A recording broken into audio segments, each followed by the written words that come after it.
Were Jews ahead of their time in their treatment of women? And how holy is too holy? This is Rabbi Yossi Madvig, and you're listening to Jews Did It First.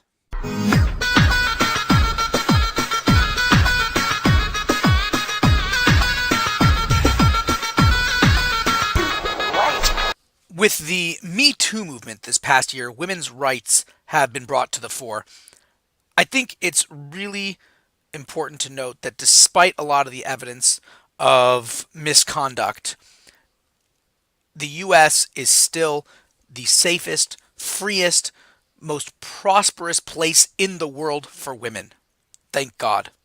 It's the safest if you look at what's going on in many other countries, particularly Islamic countries, where women are assaulted or even killed for certain behaviors, communist countries where there's coercion to have abortions. Thank God we do not live in a society like that. It is the freest, where women are able to do pretty much anything in the US, from being a CEO to running for president. Women are gaining traction in the highest echelons of American society. And it's the most prosperous. Women have higher incomes than ever before in history. And according to a Time magazine study in 2010, I believe it was, women in major cities with the same education and experience and work hours, etc., as their male counterparts actually make a little bit more, anywhere from 8 to 20% more money, which is unbelievable. So thank God things are really, really wonderful in this country. However, these legal rights are relatively recent. It's been less than 100 years since women could even vote, let alone hold certain jobs. But when it comes to respect for a woman's body and equality under the law, Jews did it first. Don't misunderstand me. There are definitely very defined roles for women and men in Jewish society. I'm not saying that they are encouraged or in some cases even allowed to perform the same social or religious function. Some of that is for biological reasons, and some of that is for spiritual reasons. In fact, I heard a very interesting, what do you call it in Yiddish, a cute vort. A sort of a teaching, we'll say, where, a friend was asking that, it's clear that men and women have biological differences, right? We're physically different. You would agree, men and women are physically different. We are emotionally different, right? We experience things differently emotionally. We react emotionally in different ways to different things. And we're psychologically different. Men and women think differently and perceive things differently. And so, therefore, it would actually make a lot of sense for men and women to also be spiritually different. So there's a lot of spiritual connotation. Perhaps connotation is not the right word. I'm not sure. But there is a lot that goes into what we perceive as differences, maybe sexist differences, but really what we believe is that there is a very defined spiritual role for men and women based on their spiritual makeup, as it were. I don't want to get into that right now. That's perhaps for a different time, or I'm not sure what. But what I want to get into is the treatment of women and how Jewish society really was at the forefront of respect for women. In ancient civilizations, women could be legally forced to marry.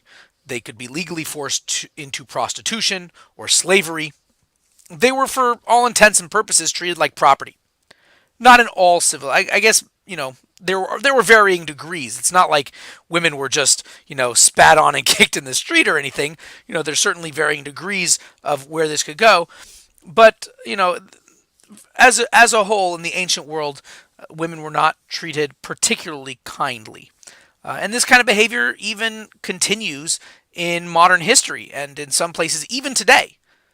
As we mentioned, especially in the Middle East and Africa. Well, if you go back to literally the first Jews, Abraham and Sarah, when Abraham is unsure what to do about his wicked son Ishmael, Sarah tells him to send him away. Now, perhaps in a very misogynistic or misogynist, I'm not sure how to say that, in a misogynist society, Abraham should just say, "Shut up, woman, I'll call the shots around here." But God actually tells him, "Listen to her voice." Now, you might say, okay, that's a one off. Sarah happened to get it right this time. But the Talmud actually teaches from this event that Sarah herself had greater prophecy than Abraham. Something strange to say. The first Jews. And not only that, but we also learn that women in general, not just Sarah, women in general have a greater level of bina, which is translated as understanding, than men. Now, this is very odd.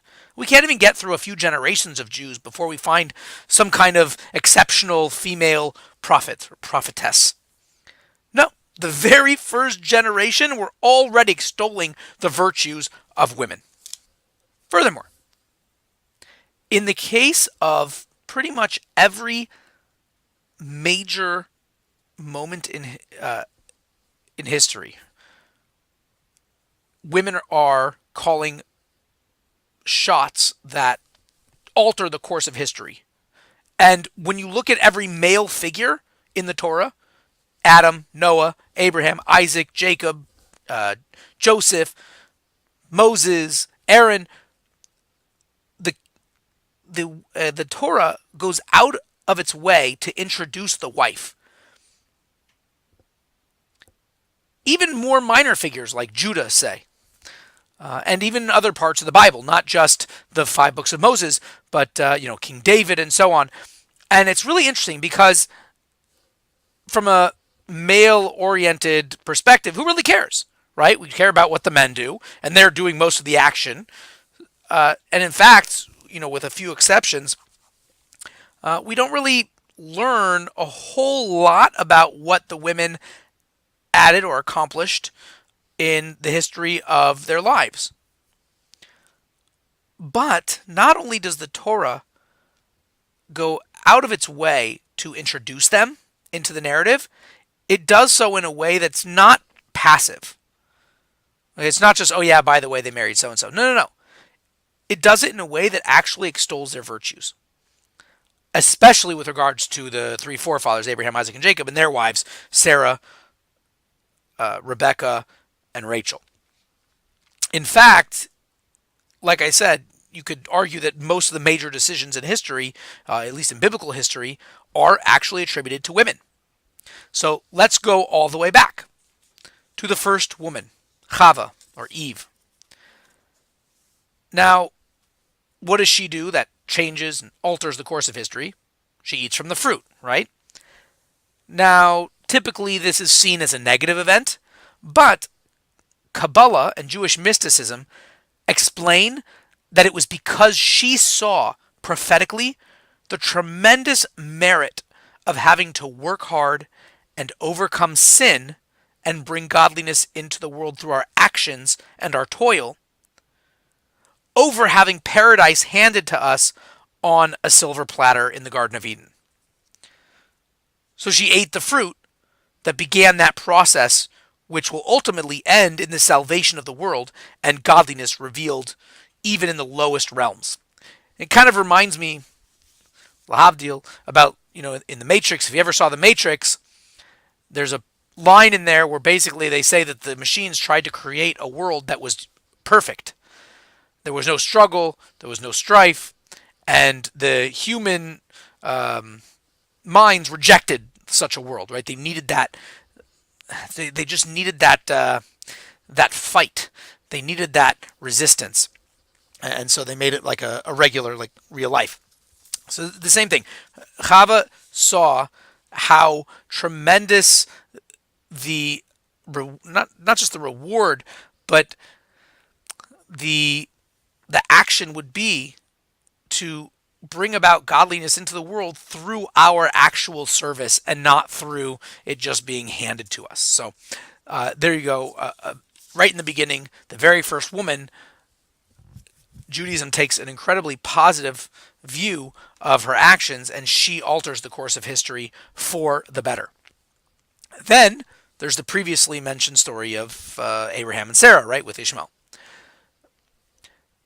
Then you get to Isaac's wife, Rebecca.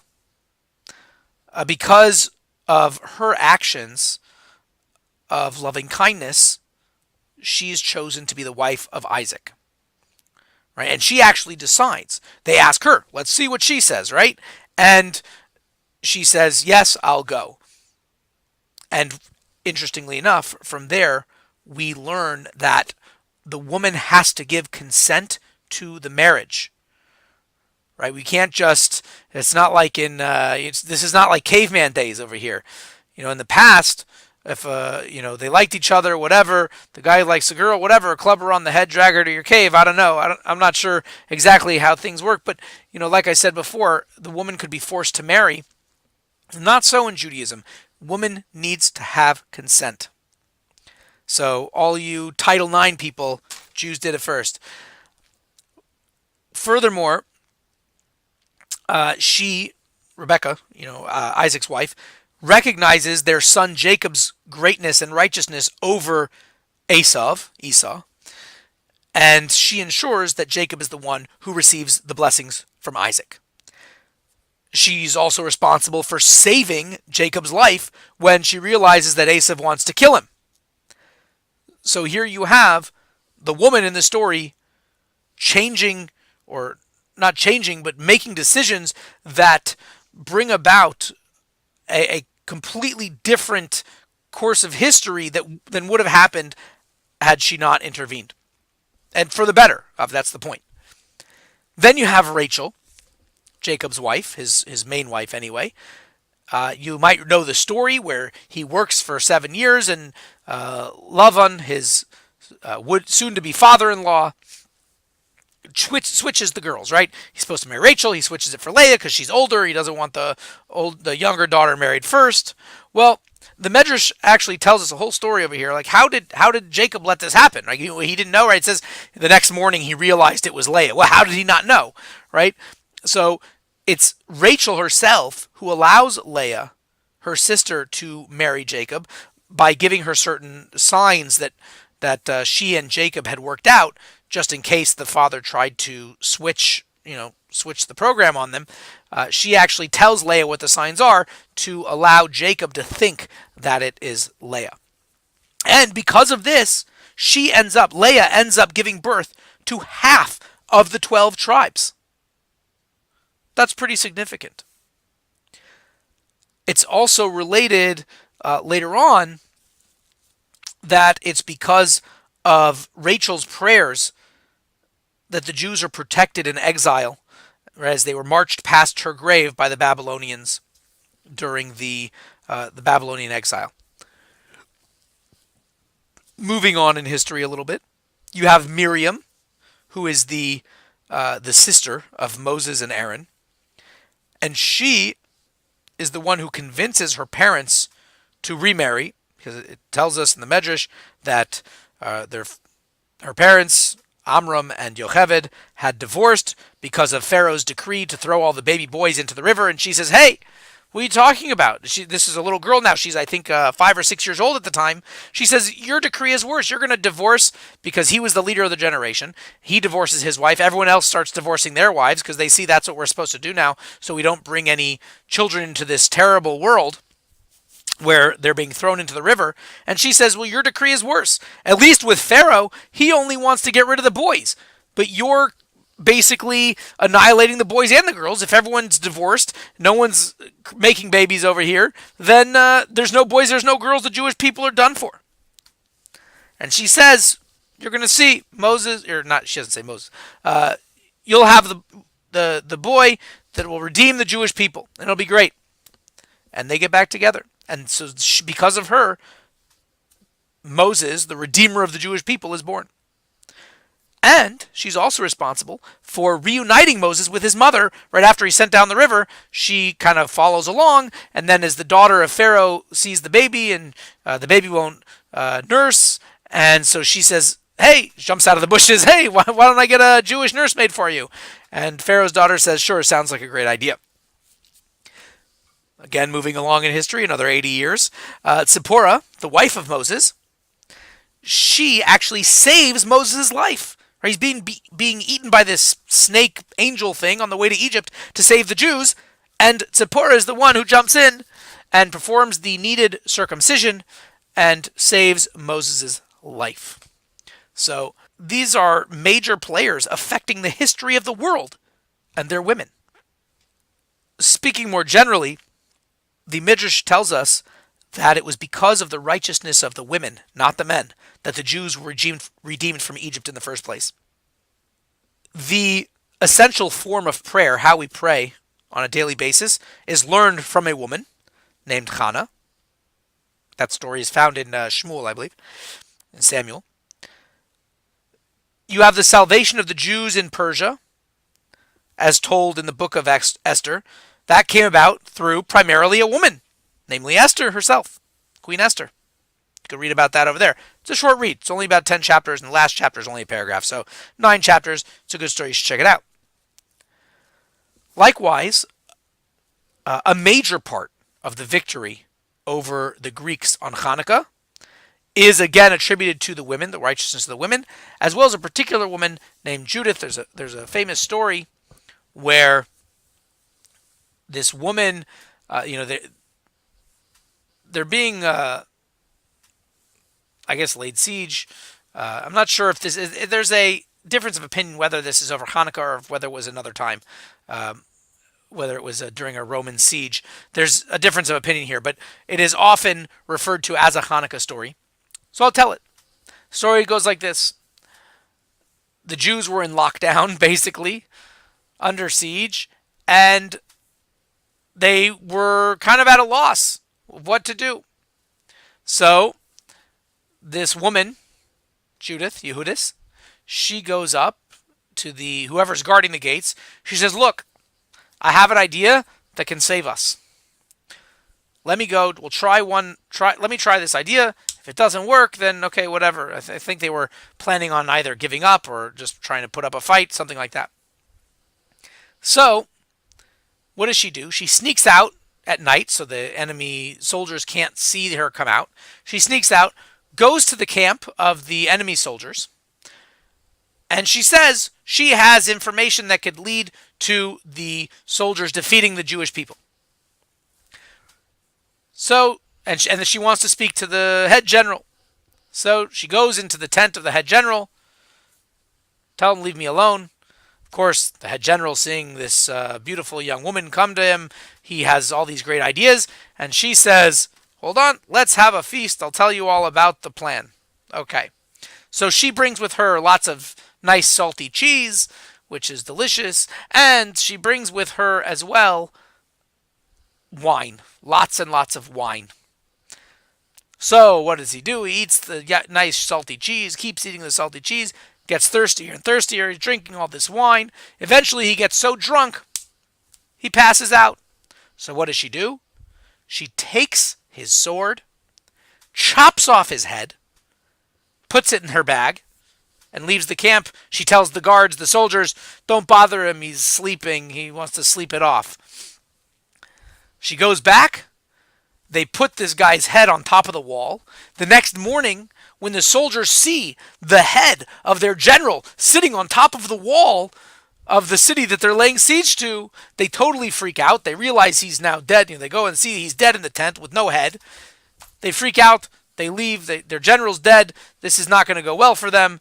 They abandon the campaign. Okay. And finally, just like we see in Egypt that it was the merit of the women that saved them, so too we're taught that the future messianic redemption will be in the merit of righteous women. And lest you should think that sure, but all the prophets and the women, all the important people, most of the important people are men. right? You had, if you look at just the prophet situation, we learn in the Talmud that, yeah, of the main prophets, there's 48 men and only 7 women. That's true. However, we learn in the Medrash, I believe it's in Shir Shirim, Rabbah, that there are not just 600,000 male prophets, but there were 600,000 female prophets as well. So there was an equal number, men and women.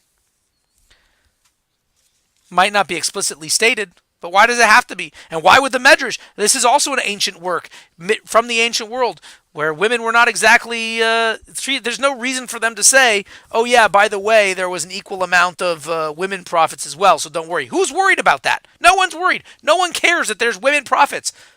Judaism cares. God cares. Yes, it's important. So we see time and time again that women are extremely important, to be cherished and coveted, and perform the same jobs as men, or at least are respected as much as men, even if they might do the job in a slightly different way. But certainly there is plenty of room in the realm of prophet, in the realm of military strategists over here, as we just saw with Judith. There is room for women to be on par with men here. Also, in Jewish law, women tend to be somewhat of a protected class. Quite ahead of its time, I suppose. There's a lot of portions of the Code of Jewish Law, perhaps up to, I think, 25%, 20 or 25%, which is just devoted to the legal rights of women. Their marital status is extremely protected with things like a prenuptial agreement, marriage contracts, a bill of divorce. I'll get into those more in depth in future episodes, but suffice to say for now that the main goal of these is to basically ensure that the man can't just get up and abandon his wife and children without any kind of serious financial and social consequence. Now, with all of this said, does it perfectly 100% protect women from bad apples? Of course not. There's bad people in the world. There are those who will flout the law, or they'll look for legal ways to shirk their responsibility. But an important question to ask is, compared to what? If your comparison is utopia, of course you're going to fall short. In fact, the word utopia comes from the Greek ou and topos, right? O or ou, which means not, and topos means place. It is not a place. Utopia is not a thing. You can't compare where you are to utopia. You have to compare it to real life. If you compare it to every other system of its time, and even some systems in the present day, it's pretty amazing. Now, with all of this, there's a tendency to tout the greatness of women in Judaism at the expense of, and maybe half jesting, mocking of men. There are teachings in Judaism, as we've seen briefly here, that show women have more understanding and have a higher spiritual source and connection than men. But I think to overemphasize it is a mistake. After all, Judaism is, a fairly male-oriented system, I will say, at least from a public standpoint. In the public sphere, in the synagogue, in most positions of power, it is very male-oriented. And that's because, there are very important aspects to male spirituality which are needed to complete the whole picture. I prefer to think of it as, there's a Hebrew expression, yesh bezeh she'ein bezeh. Each one has something that the other is lacking. And together, men and women make a perfect physical and spiritual harmony that unites the universe and all of God's creation. Before I give my Dvar Torah, I just realized I totally forgot to mention Deborah, of course, the most famous example, who was one of the judges. Now, granted, yes, there was only one judge. This is in the period of judges before there was a king. You had a series of judges that were acting rulers of the Jewish people. People like Samson, for example. Now, yes, there was only one woman that was a judge. Granted that. It was the exception, not the rule. However, it doesn't seem like anyone thought it was like a weird thing. It wasn't like they were like, no, how could you have a woman judge? And as soon as she became judge, there was this tremendous outcry from the masses of how could this possibly be? This isn't appropriate. What's going on here? No, it's just, yeah, there was a woman judge. What's the big deal? So I think that's an important thing to note as well. Now, on with the Devar Torah. How holy is too holy? That was the question in the beginning. In the Torah portion this week, it's actually a double portion. Achri Mois Kadoshim, after the death of Aaron's two sons, is how the first one starts, and then Kadoshim Ti, you should be holy. Now, these two things are very related. The death of Aaron's sons and being holy are really one and the same. Because, if you remember, he had two sons, or he had four, but two of them, Nadav and Avihu, were very excited one day. They got, on a spiritual high, and they decided to go into the temple, to the Holy of Holies, and offer an incense offering. They wanted to bring an offering to God. The problem was, of course, you're not allowed to go into the Holy of Holies unless you're the high priest and unless it's Yom Kippur. If it's not Yom Kippur and you're not the high priest, no go. So, what was their punishment? They were killed. God kills them, sends a fire into their nose, and that's that.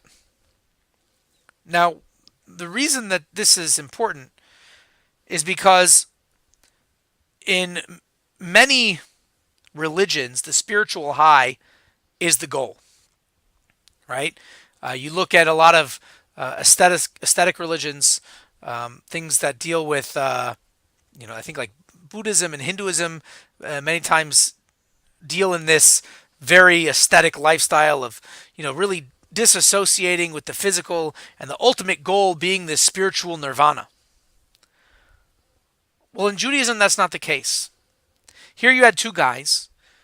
They get on this real spiritual high. They just want to connect to God. And so what do? They go into the temple, the Holy of Holies, and they offer to God. Isn't that a good thing?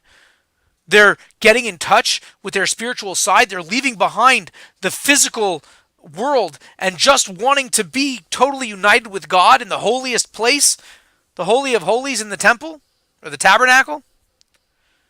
What's wrong with that? Everything. The whole point of creation is what happened on Mount Sinai? God comes down to the mountain. Spirituality comes down to this world, unites with this world. It's not about going up and being lost in the spiritual realms, about finding spiritual nirvana and being completely and utterly united with God in a spiritual sense. No. God says, I want you to take that spiritual high and infuse the physical reality with it. All of the mitzvot, all the mitzvahs that God gives, the commandments, they all deal in physical things, right? You take a piece of parchment, a piece of hide, and you make it into parchment, and you write a Torah scroll on it, or a pair of tefillin, or a mezuzah. You take wax, and you make candles for Shabbat candles or holiday candles. You take even your more spiritual mitzvahs of loving God, fearing God. It's your heart that loves God. It is your mind that understands God and knows God. Your physical brain, your physical heart. These are things, even prayer. You have to move your lips. You have to do a physical action. Everything involves spirituality. Everything spiritual involves physicality. You have to take that yearning and that desire, that spiritual thrust that you have upwards and bring it down into this world, into the physical world, and live as a soul in a body. If God just wanted us to be these spiritual beings, just make angels. He would leave it at that. But no, he made a soul to go into a physical body, and that's where he wants to be revealed. To be godly in a spiritual sense, it's not such a big trick. Of course, spirituality is spiritual. We get it. But to have physicality be spiritual, that's the real trick. And that's where Aaron's sons went wrong. So they were too holy. But the real holiness, to be really super holy, is to take that spiritual excitement and to infuse your everyday life. When you're walking down the street, when you're doing business, and you're doing business in an honest way, in a way that comports to the laws of the Torah, when you're walking down the street thinking of Torah thoughts, when you have a conversation with another person and you discuss some holy thing, you discuss the Torah portion or something interesting that you learned about Judaism, about Torah, about God, that's bringing it into the everyday life. That's where it becomes super holy. So I give us all a blessing that we should really live our lives in a way that is infused with godliness, not to the point where we want to disassociate ourselves with the physical world, but where that we can be within the physical world, but, as we say in Yiddish, a tefach hecher from Welt, we should be a little bit above the world, not disassociated from the world, but in a way where we're gliding slightly above because our physical life is imbued with a spirituality and a holiness that will eventually, God willing, bring about the complete and utter redemption of Mashiach, the righteous Redeemer, as we saw in this episode, through the righteousness of the women in particular, but through every single one of us being righteous in our lives. L'chaim, l'chaim. Thanks so much for listening.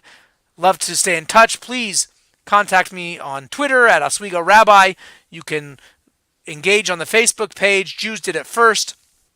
Or if you're listening on YouTube, please write in the comments below. I'd love to hear from you. Keep the conversation going. Until next week, Shabbat Shalom.